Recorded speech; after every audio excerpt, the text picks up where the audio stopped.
Hello, my name is Ryan Fritz. I am a certified personal trainer, and we're going to talk today about periodization, which is a scientific progression for training.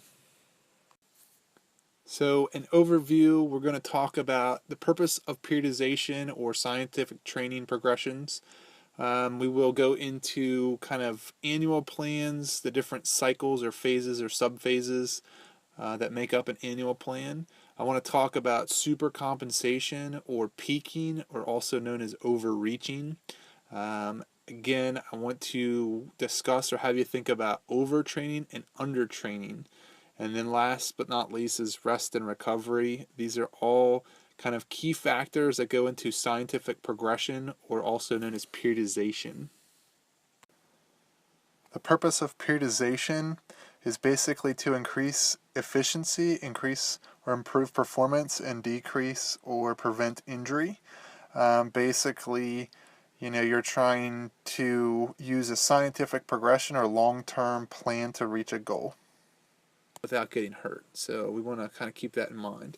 Again, there's a difference between an amateur moving or trying to get to a professional level, and we have kind of the professional versus world class. Professional athletes are doing a lot of scientific training, but some of the best performers in the world are doing things a little bit different, a little bit better. So something to think about. And last but not least is injury prevention. We want to make sure that we're not getting hurt before championships, and injury is going to obviously hurt your performance and decrease kind of your overall goal.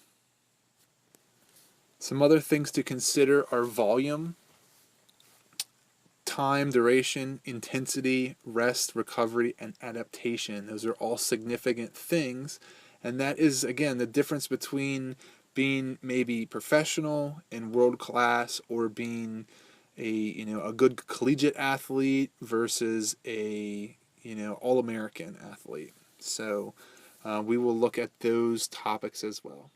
So now I want to talk about stress and adaptation. So basically, when you're training, when you're strength training, when you're conditioning, you're basically applying a stress to the body. The hope is that when you stress the body adapts or reacts positively to that stress. So it might be doing 3 sets of 10 on a squat, and you're doing it with 100 pounds. And then the next time you do it, you might do it with 125 pounds. And we're just trying to use that kind of long-term, throwing stress on your body. Hopefully your body adapts positively and gets stronger. Okay, so we kind of have these different key components of stress and adaptation. Obviously, overload principle. So again, that's what I was discussing, throwing stress on the body, and hopefully the body increases or improves or adapts to that stress. This is a very gray and tricky area. If you put too much stress on too fast, your body will get hurt, or it may have a slow progression because it's too much too fast. Again, adaptation is stress on the body. There are short-term adaptations, long-term adaptations, and there's positive and negative. So obviously we don't want a negative stress adaptation, because that's going to decrease our performance, decrease how fast we get to that goal. Another good principle that I always try to use with my clients is use it or lose it. If you're not doing something, your body is going to regress or decline. If you're not doing strength training, your muscles are going to get weaker. If you're putting stress on your body will adapt or get better at that stress, i.e. running, strength, any type of stress. And lastly, specificity. Are you training for your goal, and what type of stress? If you are trying to do a sport that is very high in explosive movements and has a lot of power output, you don't want to do long, slow distance cardiovascular training. You want to change that training to meet your goal and kind of improve as fast or efficient as you can. So this chart next to us on the screen shows kind of the exercise strength and conditioning or muscular endurance continuum. So if you look at the numbers, you have kind of the lower end on your rep max or your rep range, and you're going to have more of an emphasis on strength and power. As you move up and you get into kind of the 6 to 12 rep range, you get into hypertrophy, which is kind of muscle building or muscle growth. And then once you start getting past kind of that 12 repetition or 12 rep max, you get into this higher reps, you're looking more at muscular endurance. So you have adaptations all the way through, but depending on your goal, you might have a certain or specific way of doing something to try to accommodate or meet your end goal or result. So continuing with adaptation, the basic principle of adaptation is called the general adaptation syndrome. So you throw stress on the body, you use proper scientific techniques like rest, nutrition, recovery, or regeneration, and that will create adaptation. Just by doing stress on the body doesn't necessarily mean that you will get adaptation. So there's all those components kind of compiled together, help improve adaptation. Adaptation is what gets us to the result of getting stronger, getting faster, being more efficient, having better endurance. So my mentor, Mark Verstegen, he has a quote on here, work plus rest equals success. If you're always throwing load, stress, or work on the body, eventually it's going to decline or plateau. So just some things we want to kind of keep in mind. Work and recovery don't allow adaptation. Stress and rest cause adaptation. So recovery and rest are not created equal. So those are some things to keep in mind. When you're training, we want to be aware of stress. We want to be aware of nutrition, rest. We basically want to do work. We want to rest it to get the best bang for your buck or your time investment. So let's go into program cycles. So we'll do kind of an overview. So there's a bunch of different terms. If you look at this chart on the left, we have kind of the periodization cycles and kind of the description. So I'll just review that real quick. We have a quadrennial cycle, which is kind of a 4-year plan. We have a microcycle, which is typically a year plan. We have meso cycles or phases, and those are usually 3 to 4 weeks. We have a microcycle, which is typically about a week, and then we have kind of a workout, which is like a day workout or a session workout for a day. So you might have 2 sessions in a day, so something like that for a workout. There are different versions and variations of this. So if we look at this chart here on the right, we have kind of our annual plan. Again, this is a lot of same terminology, but it's set up differently. We have our training phases: preparatory, competitive, transition. We have sub-phases, and they have kind of the general, specific preparation, pre-competitive and competitive, and the transition phases. They have this spelled out differently, kind of with these microcycles and macrocycles. Again, there's no right or wrong way to do this. The point that I'm trying to drive home or come across is there's a very thought out process and very kind of planned or meditated way to reach a goal or try to get to your peak performance. So here's an example of a quadrennial plan, kind of a 4-year long-term plan. You can see kind of the months at the bottom of the screen. They have kind of this up and down. Overall, we're trying to make a linear progression kind of with overall performance on a long-term kind of goal or model plan. Here is an example of a macro cycle or kind of a year plan. This is super detailed. This is a software that I use. You can see kind of you have your months, your days, you have your competitions, you have all these different phases, your speed, agility, conditioning, nutrition, different cycles, events, sub-phases, and I'll let you take a look at that. This is kind of the complexity. This would probably be a professional or Olympic level strength and conditioning coach, kind of a periodization year plan for kind of an athlete. Okay, moving along, we have a mesocycle or phases. These are kind of broken up into weeks. So you can see at the top we have kind of a quarter macrocycle, and this is broken up into a bunch of mesocycles. So you can see that they have them into 4-week increments, and those progress over 4 weeks, and then they switch into another mesocycle. So another way to do this, again, there's no right or wrong way. They are expressed in a lot of different graphs. You have linear graphs or vertical graphs. So just an example. So moving along to supercompensation or peaking. This is essentially what every coach or athlete is trying to do. If you look at this graph here on the left, we kind of have this dip, and then we have this rise in the graph. Essentially what happens is you throw stress on the body, and then it improves. So that happens on a daily basis. It happens on a weekly, monthly, yearly basis. So going to the graph on the right of this screen, we have kind of this red line, work stress, and then we have this supercompensation or peaking that happens after recovery. Then we do that again. And this might be again on a daily basis, weekly, monthly, yearly, or multi-year basis. So essentially we're throwing stress on the body, we're doing work or things to fatigue it, we're doing recovery or resting, and then we have that thing called supercompensation. That is to increase performance. So we need kind of these rises and dips in our training, work and rest to get better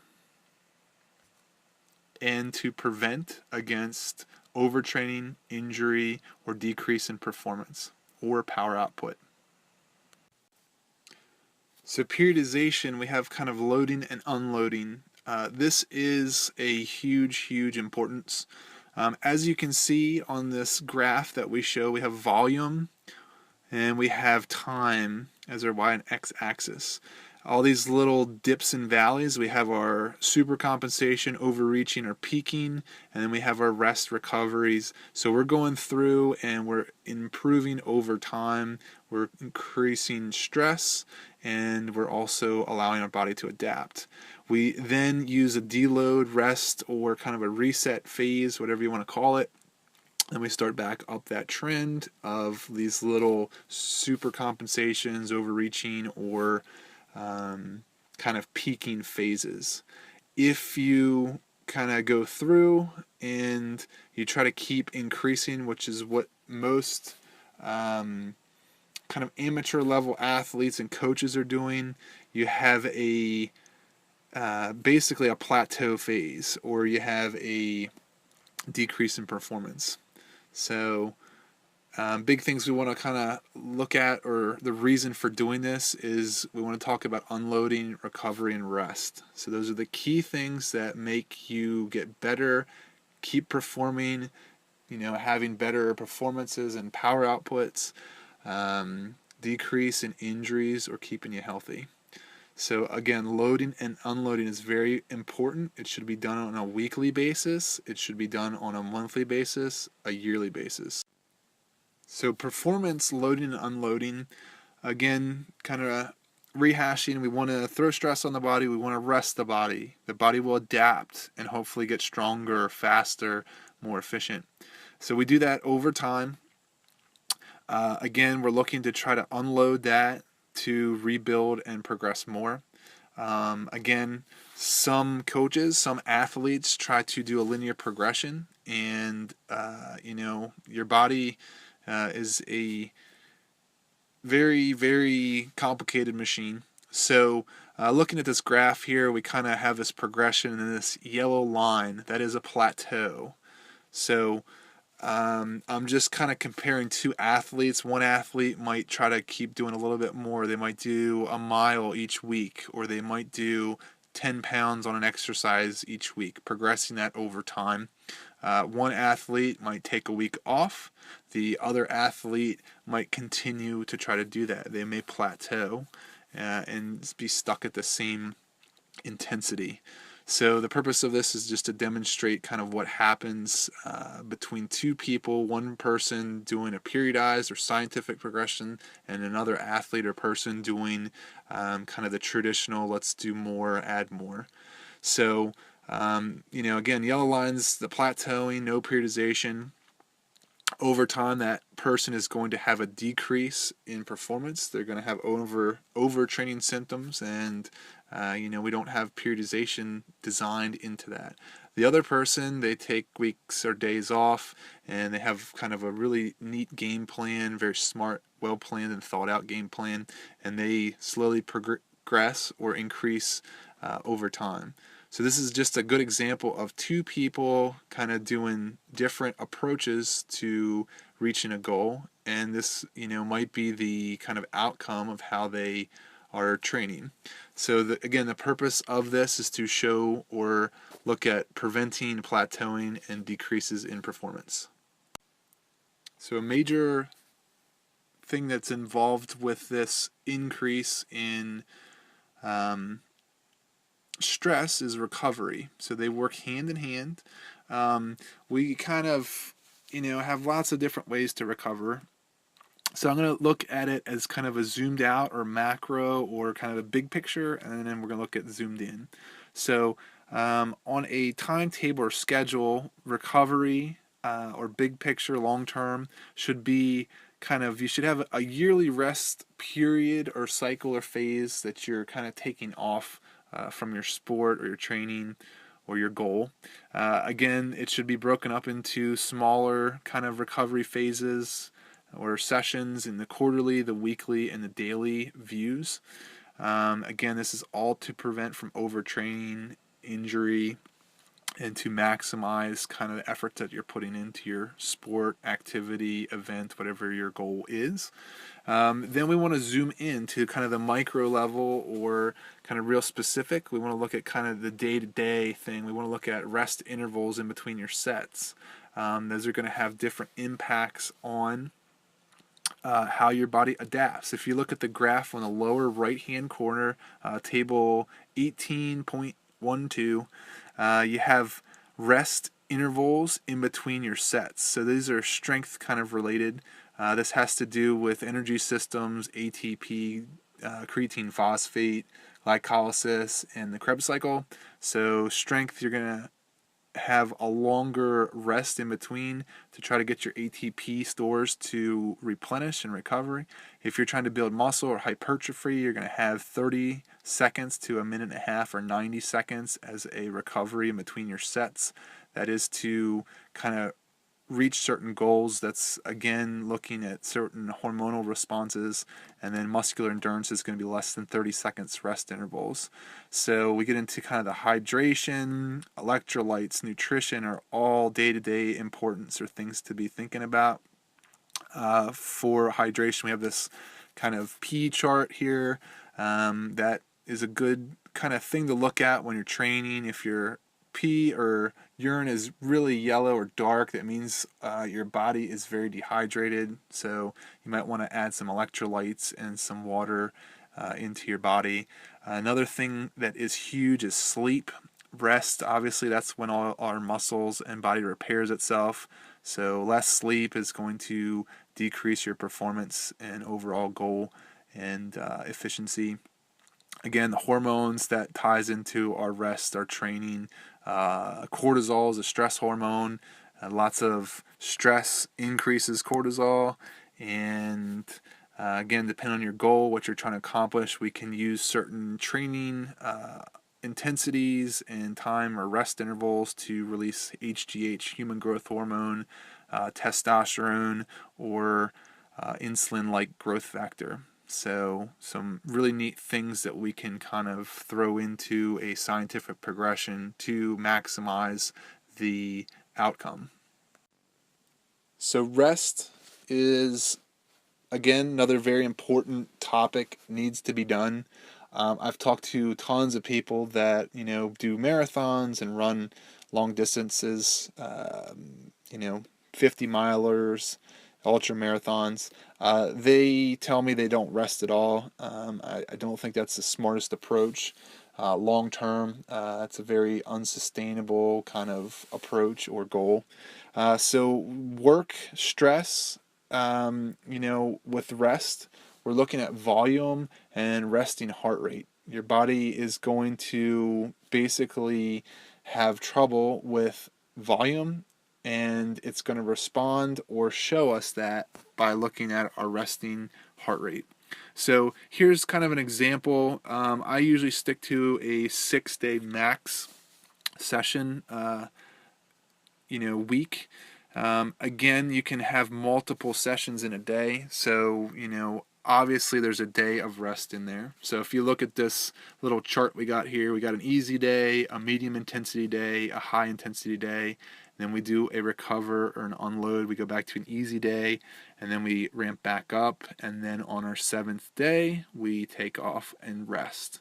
Okay, that's again to allow accommodation, adaptation, and get your body kind of getting the best that it can be or get to. Okay, so we have different types of rest. We have passive rest. Passive rest is doing nothing. It's laying on the couch or sleeping, not moving at all. Active rest is doing light type of movements to increase blood flow, to flush out waste products, and to help with lymphatic drainage. So we have stretching, light cardio, foam rolling, massages, massage stick, contrast baths, and icing. So lots of different ways that you can kind of clean out your blood system to help with recovery and repairing, and that way you can go as hard as you can on your next training session.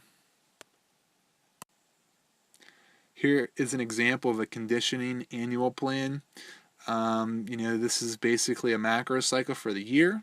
We have all these different kind of work days and colors. I usually use yellow as an easy or recovery day, green as a medium intensity day, and then red as a high intensity day. You can see kind of they go from yellow, green, red, or easy, medium, hard, back to easy, medium, hard, and then you have an off day. So kind of what I was just discussing in the last slide. There is a smart or scientific, thought out, progressed plan that is tied into kind of that overall goal or kind of end event. So now we go into overtraining. This is the biggest reason why people get hurt or do not win a competition or a championship. They basically push too hard and their body cannot respond appropriate to the stress and the volume and the long-term stress and long-term volume that they put on it. So these are just examples. I'll have you read through those.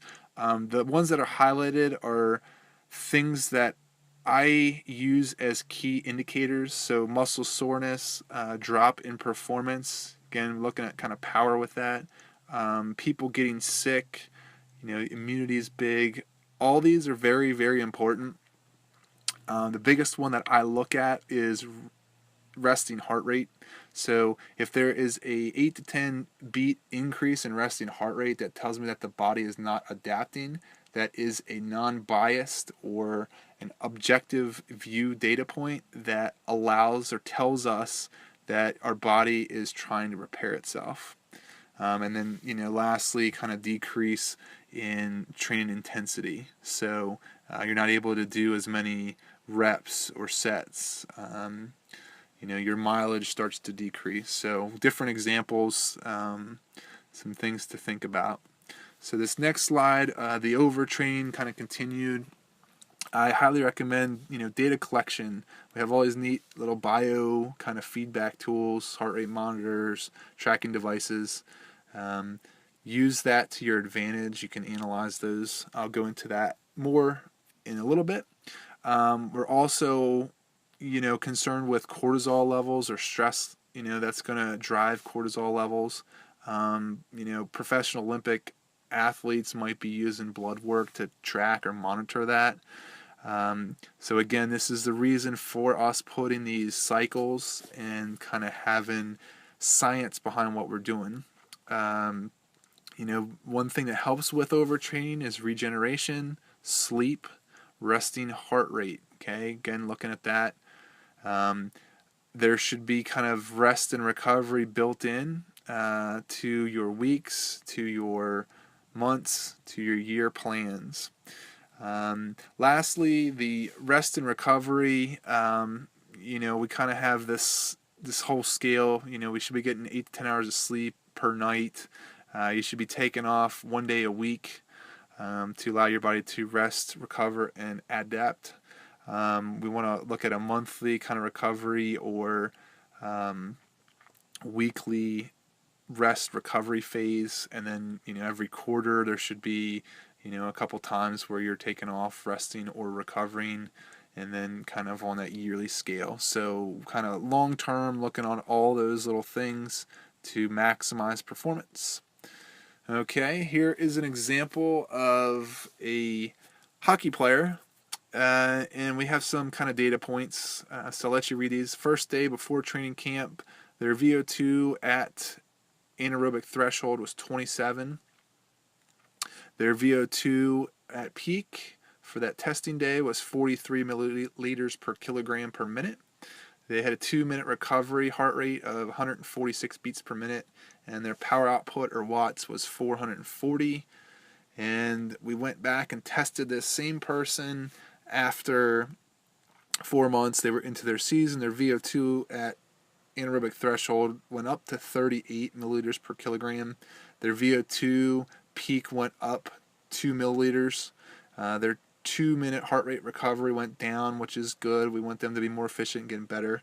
And their watts, or power output, was 380. So that is kind of our big indicator. Our power output is going down. So we have to look at all these different parameters, factors, and data points to get a better or a holistic kind of analysis. So their cardio is getting better, but their legs are starting to decrease. So this is a sign of overtraining, and we want to try to change or modify their program to prevent this decrease in power output. So again, we have this chart, periodized versus non-periodized. Again, that red line is overtraining. We are basically decreasing in performance. Power output's going down. Okay, so those are just some kind of cool things, how you can use that data analysis. Again, the tracking of the heart rate, power output, strength, loads, and all those things to figure out what to do, how to change, how to modify. Here we're looking at comparing VO2 testing. So this was the same person. If you look at the dates here, this is May 21st, 2011, and then we have a retest in July 11th, 2011. So essentially everything has improved other than this 2-minute heart rate recovery. So if you look at the 2-minute heart rate recovery, the first test in May was 103. Their ventilation threshold was 165, and then their max heart rate was 174. And then our retest, heart rate recovery 114, max heart rate 172, and their ventilation threshold was 165.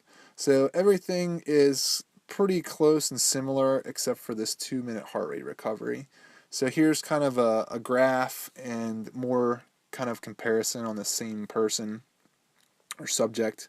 You can see kind of comparing each other, what's going on. So sometimes power and ventilation or breathing can increase, but we want to look at these bio kind of feedback markers or the data to figure out. So this person is just starting to kind of come down or decrease in performance. So again, the average person, if you're not tracking any of this data, you're going to continue to do what you're doing, and long term, you're going to have a big decrease in performance. Short term, somebody that's doing scientific or a periodization, and they're tracking this information, they're going to say, "Oh, my power, my heart rate recovery is decreasing. I need to take a day or a week off and modify my program."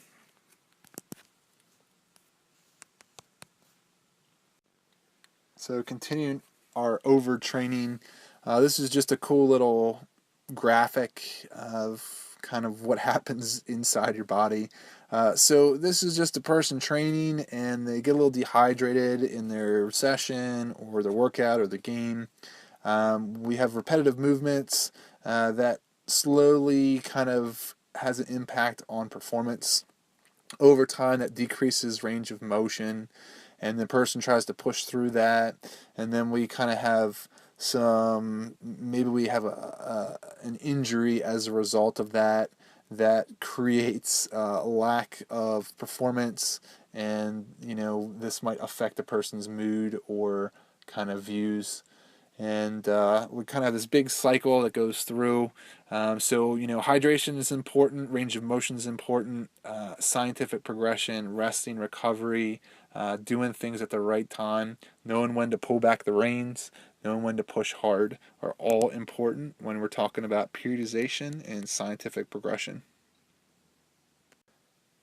So here's something that people don't talk about a lot is undertraining. This example that I'm going to use is for VO2 testing, so bear with me. So we have the traditional cardiovascular predicted heart rate formula or estimated max heart rate. That's 220 minus your age. So we'll use a 40-year-old person for an example for this. So 220 minus 40 equals 180. So that's an estimated max heart rate based off of a lot of cardiovascular heart rate trainings. So typically most heart rate trainings say that you have to do 70% in order to get some sort of cardiovascular benefit. So we take 220 minus their age, and we get 180. 180 times 70% is 126. Okay, at 80%, that's where we get to that kind of higher intensity, and 180 at 80% is 144 beats per minute. And then we have 220 minus your age and 90%, or kind of that high intensity is 162 beats per minute.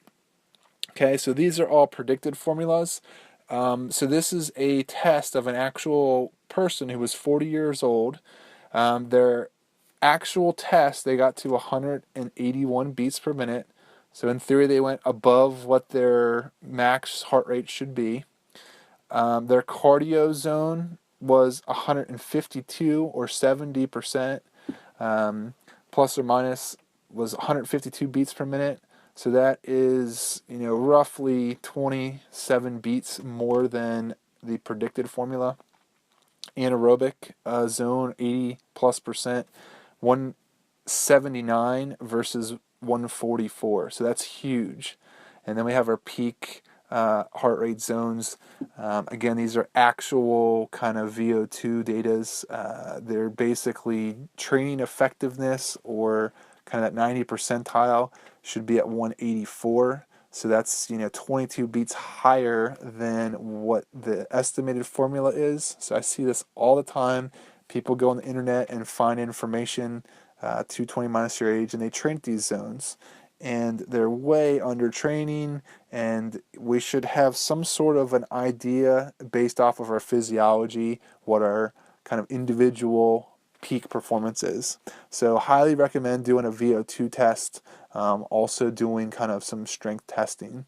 But the physiology should be kind of your limit, and not some generic numbers that we're kind of guessing based off of some stuff on the internet. So let's talk about goals and maintenance. So a little bit different from strength or building muscle tissue than cardiovascular. And again, those have different physiology and kind of different properties. And so let's just dive into. So strength, what happens is your cells and your muscles, they turn over every 7 to 14 days. So I usually recommend trying to do strength at a minimum, once a week as a maintenance, or trying to maintain your strength, and then trying to get at least 2 times a week in to improve muscle strength, and then having a day, 2 or 3 of rest in between each kind of strength session. Again, some key components are going to be protein and nutrition, and sleep and recovery.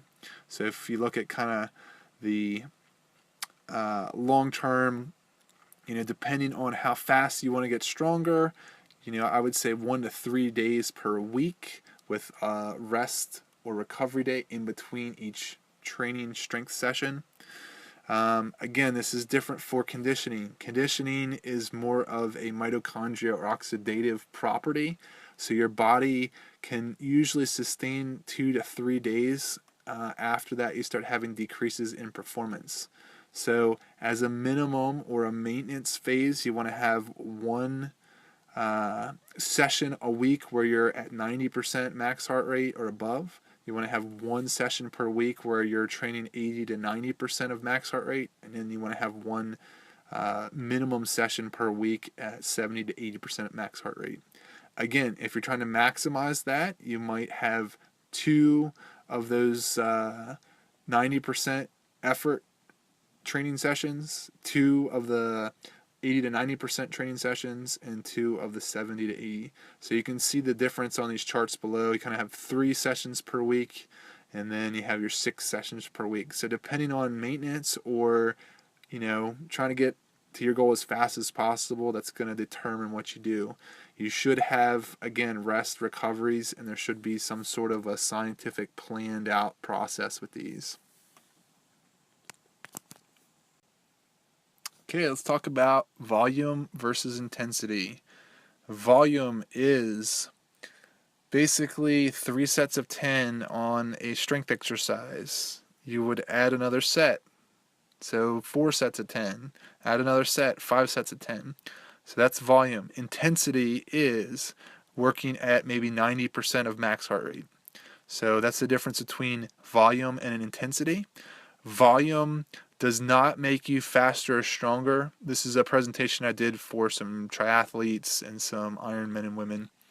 So this is focused more on the cardio side.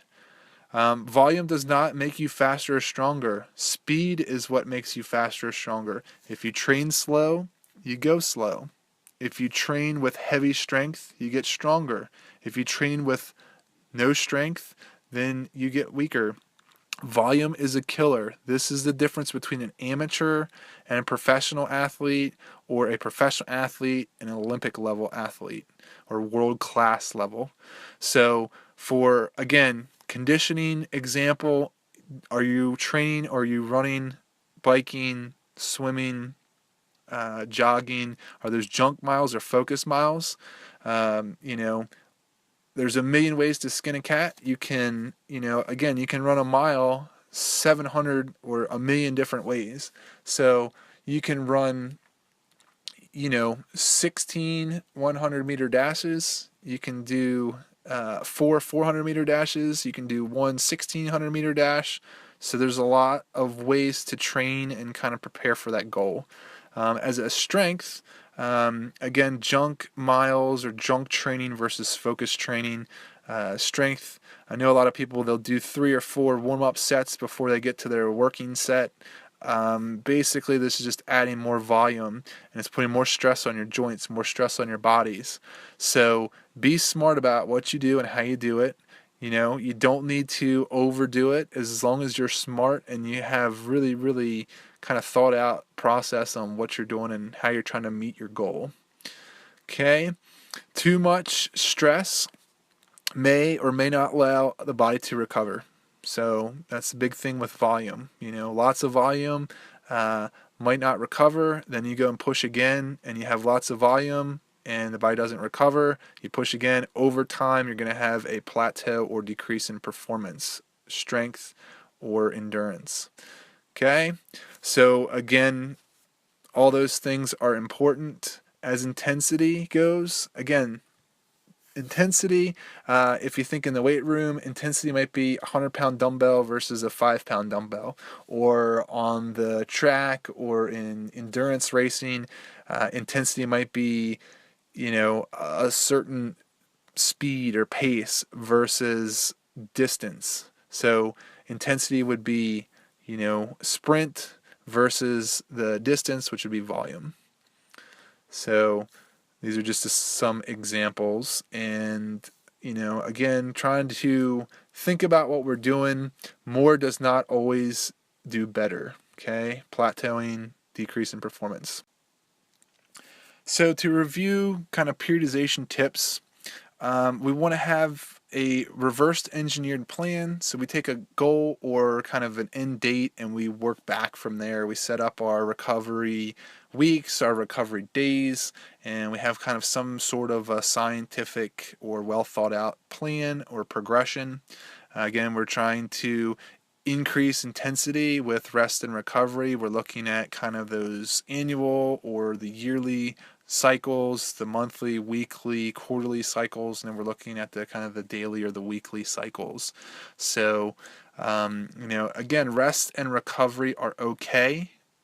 Too much rest will decrease performance. Too much stress, too much volume will decrease performance. So there's an art to this, and it's very kind of science-based. So there's kind of a happy medium, just like anything in life and training. Again, more detail that you can get, the better results that you're going to get.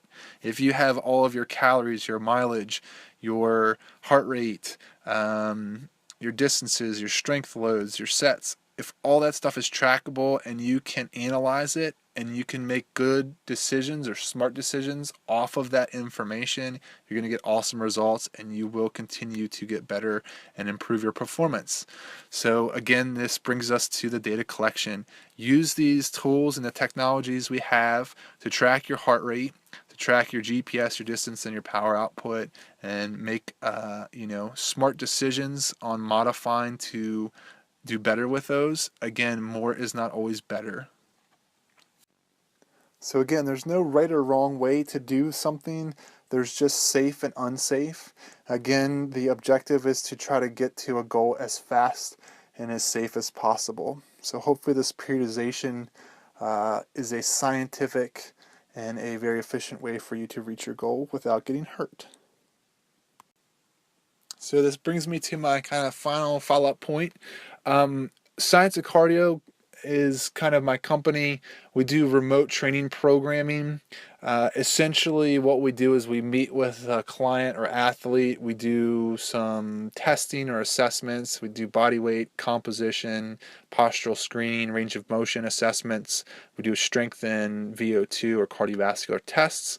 We come up with a workout or a program based off of that, and then we send it to you via email, or we have a web application that we use on the phones or iPads. Basically, we set up a training program for you. We come up and we try to compare pre and post test results. So what happened before, what was your strength, what was your endurance, what were your ranges of motions, and then we try to use that information to design a custom or specialized individual program for you. Again, we try to use a science-based periodization strength and conditioning program, and that is again either emailed to you or can be viewed through an app that we use through the company. Thank you for joining us. Please let me know if you have any questions. Our website is at the bottom, scienceofcardio.com. You can call us. Here's the phone number.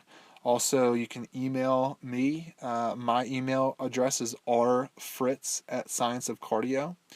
And let us know if you're interested in the online remote training program or if you have any questions, thoughts, concerns, or comments. Thank you for your time.